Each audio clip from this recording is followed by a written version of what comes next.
आपको पता है खालिद बिन वलीद 125 जंगें लड़े, 125 में से एक भी शिकस्त नहीं खाई।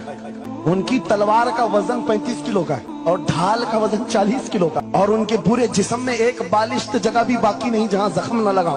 जंगे मौता में एक ही जंग में 9 तलवारें टूटी, पीछे कदम कभी नहीं हटा।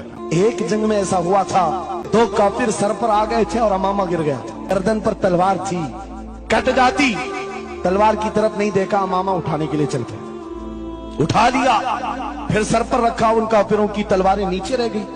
हैरत में पूछा कि ये शहसवार है इस्लाम का, सिपहसालार है, और ऐसी बड़ी गलती छोटा सिपाही भी नहीं कर सकता, ऐसी गलती कैसे कर सकते हो? खालिद बिन वलीद का जवाब फरमाया, तुम क्या समझते हो खालिद बिन वलीद अपने बाजुओं की ताकत से लड़ता है? हरगिज़ नहीं। इस अमामे में मेरे रसूल पाक के 3 मुँह मुबारक हैं। मेरा यकीन है जब तक ये सर पर होते हैं मुझे ताकत देते हैं।